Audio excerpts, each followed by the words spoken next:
علی بھائی، ایک بھائی کا سوال ہے کہ مولانا طارق جمیل صاحب فرماتے ہیں کہ نوجوان مبلغین نے عوام الناس سے رب چھین لیا ہے. کیا چھین لیا؟ رب چھین لیا. رب چھین لیا اور ان کو اور اللہ تعالیٰ کو تھانے دار کی طرح پیش کرتے ہیں. کیا اس میں کوئی سچائی ہے؟ یہ نوجوان مبلغین کون ہیں؟ مبلغین کیا؟ انہوں نے مبلغ تو نہیں کہا، اس لیے میں امید کرتا ہوں کہ مجھے انہوں نے شامل نہیں اس میں کیا ہوگا. نوجوان مبلغین تو زیادہ تر تبلیغی جماعت میں ہیں، دعوت اسلامی کے اندر ہیں، تو میرا خیال ہے انہوں نے بھی کوئی رب نہیں چھینا. اب یہ وہی بتا سکتے ہیں کہ کہنے کا مطلب کیا ہے. باقی مجھے جو آپ کے سوال سے سمیل ہوا ہے نا، شاید وہ یہ کہنا چاہ رہے ہیں کہ اللہ تعالیٰ بڑا غفور رحیم ہے، جو مرضی کر دے رہو بخشش ہو ہی جانی ہے. تو سر اگر یہ کسی کا کانسیپٹ ہے نا تو اس کو قرآن کی الف بے نہیں پتا. ڈاکٹر اسرار صاحب رحمہ اللہ تعالیٰ میرے استاد ہیں، میں نے ان سے بہت کچھ سیکھا ہے. اللہ تعالیٰ ان کو نیک کاموں کا اجر دے اور ان کی برائیوں سے درگزر فرمائے. یعنی وہ بیان القرآن آپ سنیں نا تو لگتا ہے کہ یار قرآن جس طرح نازل ہوا ہے وہ اس طرح پریزنٹ ہو رہا ہے. جس نے قرآن نہیں پڑھا نا وہ تو یہی سمجھتا ہے کہ شاید اللہ تعالیٰ کو ایک بوڑھی نانی اماں ہے جس نے یہ لوگ پیدا کیے ہیں اور ایک شغل ملا گیم ہے، اینڈ پہ ساروں کو ہی چھوڑ دے گا. جناب اگر یہ معاملہ ہوتا تو انبیاء اور کتابیں آتی. امام محمد غزالی نے کیمیائے سعادت میں لکھا ہے کہ جو علماء ممبروں پہ چڑھ کے لوگوں کو یہ بتا رہے ہیں نا کہ اللہ تعالیٰ بڑا غفور الرحیم ہے، وہ سب کو بخش دے گا چاہے جس طرح کی مرضی زندگی گزارو، وہ اصل میں یہ بتانا چاہ رہے ہیں کہ اللہ تعالیٰ کے پیغمبر جھوٹے تھے نعوذ باللہ، ان کے ساتھ جو کتابیں نازل ہوئیں، یہ اس میں جو وعیدیں آئی ہیں کہ جو نافرمان ہیں ان کو دوزخ میں جھونکا جائے گا، یہ سب کا سب جھوٹ ہے اور وہ یہ صحیح کہہ رہے ہیں. پھر امام غزالی کہتے ہیں ایسے علماء واجب القتل ہیں. میں آج کے کسی میٹھے میٹھے مبلغ کے اوپر قتل کا فتویٰ نہیں لگا رہا. امام غزالی کہہ رہے ہیں کہ جو اس قسم کی رحمت کی آیات سنا کر ان کا غلط مفہوم بیان کر کے خدا سے دور کر رہے ہیں. یہ تو یہودیوں کا یہی تو عقیدہ تھا. سورۃ البقرہ میں آتا نا، وہ کہتے ہیں کہ ہمیں اللہ تعالیٰ چند دنوں کے لیے ڈالے گا دوزخ میں، پھر نکال لے گا، ہم تو اللہ کے چہیتے ہیں. اللہ تعالیٰ ماتا ہے تم نے کوئی عہد لیا ہوا ہے اللہ سے؟ سورہ بقرہ شروع میں اسی لیے ہے کہ تم سے ایک پہلے تم سے زیادہ لاڈلی امت تھی، اس حوالے سے کہ اس میں زیادہ پیغمبر آئے، 3 کتابیں نازل ہوئیں، تورات، زبور، انجیل. لیکن جب انہوں نے ہم سے روگردانی کی تو ہم نے دیکھو اسے ضربت علیہم الذلہ والمسکنہ، ان پہ ایسی ذلت اور مسکنت آج تک طاری ہے. تو سر یہ باتیں کرنا تھانے دار والا معاملہ نہیں. قرآن کا اسلوب ہی بڑا سخت ہے، اس میں کوئی شک نہیں. اور میں اکثر بتاتا ہوں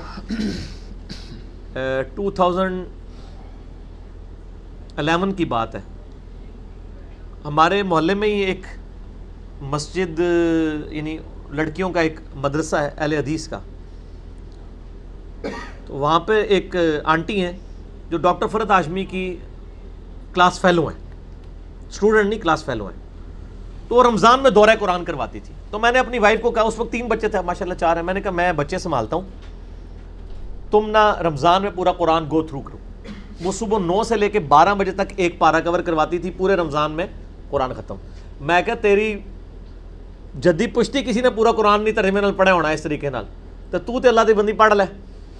اچھا جب وہ قرآن پڑھ کے مکمل ہو گیا کورس، میں نے اس کو کہا کہ تم نے کیا سیکھا؟ تو اس نے ایک جملے میں کنکلوڈ کیا.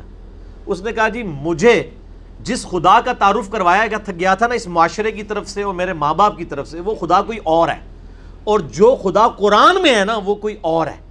میں نے کہا کیا مطلب؟ اس نے کہا خدا تو بڑا ڈاڈا ہے. یہ تھانے دار اور یہ وہ اس طرح کے ٹرمز ڈیوائز کر رہے ہیں. آپ ذرا قرآن تو پڑھ کے دیکھیں. قیامت کے دن اللہ نے اپنا نام کیا رکھا ہوا ہے؟ للہ الواحد القہار، لمن الملک اليوم، للہ الواحد القہار. آج کے دن کس کی بادشاہت ہے؟ اس اکیلے قہار کی جو سب پہ چھایا ہوا ہے. سورۃ المومن میں آتی ہے آیت، جسے سورہ غافر بھی کہتے ہیں. پھر صحیح بخاری میں حدیث ہے، نبی صلی اللہ علیہ وآلہ وسلم ایک چوراہے سے گزرے، کچھ اصحاب جو ہیں وہ ہنس رہے تھے، آپ رک گئے. آپ نے فرمایا جو کچھ میں جانتا ہوں نا تم جانتے ہوتے تو بہت کم ہنستے، زیادہ روتے. تو نبی الاسلام کا تو مبارک زندگی میں تو بڑی سنجیدگی ہے. اگر کوئی یہ سمجھتا ہے کہ بغاوت کی زندگی گزارے، اپنی مرضی کی زندگی، نہ، دنیا جو اللہ کی مرضی کی گزارے گا آخرت پھر وہ اس کی مرضی کی ہوگی. لیکن جو اپنی مرضی کی دنیا گزارے گا آخرت پھر اللہ کی مرضی کی ہوگی، یعنی دوزخ میں. وَلِعَوْذُ بِاللَّهِ تَعَالَى اللہم اجرنا من النار. یہ اتنا معاملہ آسان نہیں ہے.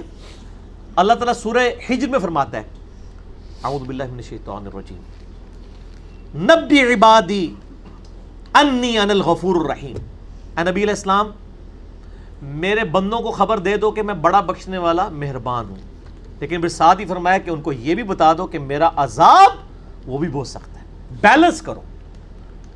باقی یہ ٹھیک ہے، بخاری مسلم کی حدیث ہے کہ نبی علیہ السلام نے فرمایا کہ اللہ تعالیٰ نے مخلوقات کی پیدائش سے پہلے اپنے پاس عرش پہ یہ عبارت لکھ لی تھی کہ میری رحمت میرے غضب پہ سبقت لے جانے والی ہے، لیکن کس معاملے میں؟ باغیوں کے لیے نہ، ان لوگوں کے لیے جو پوری ایفرٹ پٹ کریں پھر بھی ان سے معاملات سیدھے نہ ہو، اللہ کی طرف رجوع لائیں۔ قرآن میں کہیں یہ نہیں ہے کہ ڈٹ کے گناہ کرو، باغی بنے رہو میں توبہ قبول کروں گا۔ قرآن میں ہمیشہ آیا ہے کہ آپ غلطی کر بیٹھو، اللہ کی طرف رجوع لاؤ، اس کے بعد اپنی اصلاح کرو، اللہ تعالیٰ کو بخشنے والا مہربان پاؤ گے۔ اسی پہ میرا مسئلہ نمبر 18 ہے، گناہ کبیرہ اور توبہ کا بیان، اور وہ آیت نمبر بھی 17 اور 18 ہی ہے سورۃ النساء کی۔ میں وہ پڑھ بھی دیتا ہوں، اعوذ باللہ من الشیطان الرجیم، بسم اللہ الرحمن الرحیم۔ انما التوبۃ علی اللہ، اللہ کے ذمہ ہے ان لوگوں کی توبہ قبول کرنا۔ کن لوگوں کی توبہ؟ للذین یعملون السوء بجہالۃ، جو گناہ کر بیٹھے جہالت میں، انجانے میں ان سے غلطی ہو جائے، گناہ ہو جائے، ثم یتوبون من قریب، اس کے بعد فوراً توبہ کر لیں کہ یا اللہ غلطی ہو گئی، کو فجر کے بعد لیٹ اٹھا کہ یا اللہ معاف کر دے، کوشش تھی، الارم نہیں سن سکا، میں ابھی پڑھتا ہوں مجھے معاف کر دے، اس طرح کا۔ تو جو پڑھے ہی نہ، اوکے جی اللہ تعالیٰ نے کہا میں بڑا غفور رحیم ہوں۔ پورے قرآن میں میرا چیلنج ہے طارق جمیل صاحب کو بھی، میں ان کی بڑی عزت کرتا ہوں، بلکہ سب سے زیادہ میں ہی نے ان کا دفاع کیا ہے جب ان کے خلاف ناسبیوں نے بھونکنا شروع کیا ہے، میں ان سے بڑی محبت کرتا ہوں، میں ایسٹ سمجھتا ہوں امت کے لیے ان کو، لیکن میں طارق جمیل صاحب سے پوچھتا ہوں پورے قرآن میں کہاں لکھا ہے کہ باغی رہو تو میں معاف کروں گا؟ قرآن تو کہہ رہا ہے اللہ کے ذمہ ان لوگوں کی توبہ کا قبول کرنا ہے جو جہالت میں گناہ کر بیٹھے، ثم یتوبون من قریب، اس کے بعد فوراً توبہ کر لیں، فاولئک یتوب اللہ علیہم، پس ایسوں کی توبہ ہے اللہ فرماتا ہے میرے ذمہ، وکان اللہ علیما حکیما، اور اللہ تعالیٰ علم والا اور حکمت والا ہے، علم ہے اس کے پاس لیکن اس کی حکمت ہے، ڈھیل دیتا ہے کہ چلو توبہ کر لیں گے۔ اور اگلی آیت وَلَيْسَتِ التَّوْبَةُ، اور اس کی تو کوئی توبہ قبول نہیں ہوگی، یہ میں نہیں کہہ رہا ہوں طاہر جمیل صاحب، یہ اللہ کہہ رہا ہے، للذین یعملون السیئات، جو کہ گناہ کرتا ہے، حتی اذا حضر احدہم الموت، یہاں تک کہ جب اس کی موت کا وقت آ جاتا ہے، قال انی تبت الآن، وہ کہتا ہے یا اللہ میں اب توبہ کرتا ہوں،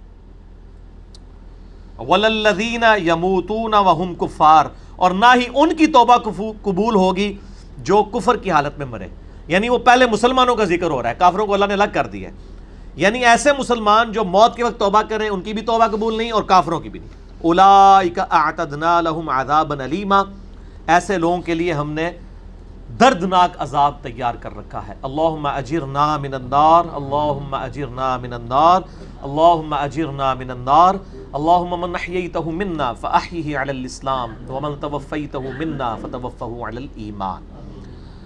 تو یہ تو دیکھ لیں، یہ تو قرآن کی ڈاکٹرائن ہے، آپ اس کو تھانے داری والی معاملہ کہہ رہے ہیں اور یہ کر رہے ہیں۔ باقی ٹھیک ہے کہ اگر ایک بندہ گناہ گار ہے آپ اس کو یہ کہیں کہ توبہ کر کے اللہ کی طرف آؤ، وہ 99 قتل والا واقعہ بھی ہے نا بخاری مسلم میں، ہم نہیں کہہ رہے مایوسی پیدا کریں، لیکن ہم کہہ رہے ہیں خام خواہ لوگوں کو امیدیں بھی نہ دلائیں۔ اور جو سیدنا علی کا قول ہے کہ انسان سویا ہوا ہے جیسے ہی مرے گا جاگ اٹھے گا، اوہ یہ کیا ہو گیا، اے نہ ہو جائے کام نہ پا دے، ڈرانے میں ہی عافیت ہے نا۔ اور آپ کا ڈر کا غلبہ ہی ہوگا تو تب آپ گناہوں سے بچیں گے، صرف خوشخبریوں سے نہیں بچیں گے، ٹھیک ہے۔ میں آپ سے کہتا ہوں اگر دنیا میں یہ آفر کی جائے اللہ کی طرف سے کہ جو مرضی یاشی کرو عذاب کوئی نہیں ہوگا لیکن جنت نہیں ملے گی، سارے کہنے کے جنت ہی کئی لوڑ آتی ہے جنت بنا لینا، پریکٹیکل چیک کر لیں۔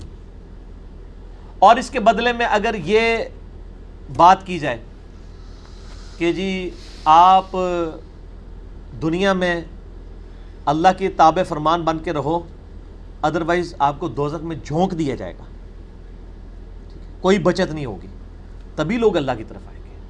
آپ اگر یہ بھی لالچ لوگوں کو دیں کہ نیک عمال کرو گے تو جنت ملے گی، برے عمال کرو گے تو کچھ نہیں ہوگا، کوئی نہیں کرے گا جب تک آپ ڈر نہیں. اور یہ نیک بندوں کی اللہ نے نشانی بتائی ہے، وہ دعا کرتے ہیں ربنا اصرف عنا عذاب جہنم ان عذابها کان غراما. سورۃ الفرقان میں جو مسئلہ 120 ہے، اہل ایمان کی 12 خصوصیات، میں نے پورا لیکچر ریکارڈ کروایا. ایک خصوصیت یہ کہ وہ دعا کرتے ہیں اے اللہ ہم سے دوزخ کا عذاب پھیر دے، وہ تو ہمارے گلے کا پھندا بن چکا ہے، لٹکتی تلوار ہے. اہل ایمان تو ہر وقت ڈرتے رہتے ہیں. اللہم اجرنی من النار کیوں وظیفہ تعلیم کیا گیا ہے. جامعہ ترمذی میں حدیث ہے، سیدنا عثمان جن کو 3 دفعہ جنت کی بشارت ملی ہے، جب قبرستان جاتے تھے اتنا روتے تھے کہ داڑھی آنسوؤں سے تر ہو جاتی تھی. لوگ کہتے تھے یہ کیا؟ تو انہوں نے کہا میں نے نبی علیہ السلام سے خود سنا ہے کہ قبر آخرت کی منزلوں میں سے پہلی منزل ہے، جس کی یہ منزل کامیاب ہوئی اس کی اگلی آسان ہوتی چلی جائیں گی، اور جو اس میں پھنس گیا اس کی اگلی مشکل در مشکل ہوگی. تو حضرت عثمان کو سمجھ آ گئی تھی یہ تھانے داری والا کنسیپٹ جو آپ نے اس کو نام دیا. ہم تو تھانے داری نہیں کہتے، ظاہر ہے خدا نے دنیا بنائی ہے اور وہ اسٹیبلش کرنا چاہتا ہے کہ لوگ میرے تابع فرمان ہو. گنڈا گردی کرنے کے لیے تو اس نے دنیا نہیں بنائی ہے. تو یہ بڑا کریٹیکل ایشو ہے، اور اس معاملے میں نا مجھے بڑا دکھ ہوتا ہے اس قسم کے وائزین سے. وہ اللہ تعالیٰ کی رحمت کی آڑ میں لوگوں کو اس طرف مائل کر دیتے ہیں کہ وہ الٹا جنہوں کہتے ہیں نا کہ وہ گاٹے فٹ ہونے والی تعلیمات ہو جاتی ہیں، اس سے لوگ پھر نیگیٹو رزلٹ نکالتے ہیں. آپ بیلنس بیان کریں. ہم کبھی نہیں کہتے کہ آپ جو ہے نا وہ اس قسم کی باتیں بیان کریں کہ جس کی وجہ سے لوگ اللہ تعالیٰ سے متنفر ہوں. آپ دونوں طرف کے مسائل کو بیان کریں. اسی قسم کی آیات جو ہے نا جی وہ یہ آ گئے. سورۃ النحل کی آیت نمبر 119 ہے. ثم ان ربک للذین عملوا السوء بجہالۃ، پھر اس کے بعد تمہارا رب ان لوگوں کے بارے میں جو جہالت میں گناہ کر بیٹھے، جو لوگ ثم تابوا اس کے بعد وہ توبہ کر لیں، من بعد ذالک گناہ کرنے کے بعد، واصلحوا اور اپنی اصلاح کر لیں، ان ربک من بعدها لغفور الرحیم، بے شک اللہ تعالیٰ اس کے بعد ضرور غفور رحیم ہے. کس کے بعد؟ جو اللہ کی شرطیں پوری کرے گا. کیا شرط ہے؟ جہالت میں گناہ ہوا، پھر اس کے فوراً بعد توبہ کی اور اپنی اصلاح بھی کر لی. خالی چھڑی توبہ نہیں. یا ایھا الذین آمنوا توبوا الی اللہ توبۃ نصوحا، اے ایمان والو اللہ کی طرف ایسی توبہ کرو جیسا کہ توبہ کرنے کا حق ہے. اب یہ ڈاکٹرائن کلیئر ہوگی. جو توبہ کرے وہ اصلاح کرے، ان ربک بے شک تیرا رب من بعدها اس کے بعد لغفور رحیم ضرور بخشنے والا مہربان ہے. میرا چیلنج ہے، قرآن میں کہیں یہ نہیں ہے کہ آپ باغی ہو جائیں اسی طرح زندگی گزاریں.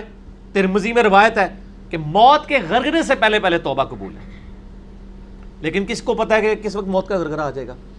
تو اس قسم کی باتوں سے ڈیسیو نہیں ہونا چاہیے. ایسے وائزین کی ان کو بھی سمجھانا چاہیے، اور میں ان سے یہ کہوں گا قرآن پڑھیں تو آپ کو پتہ چلے گا کہ آپ کی یہ ڈاکٹرائن جو ہے وہ بالکل کتاب و سنت کے خلاف ہے. ٹھیک ہوگا جی.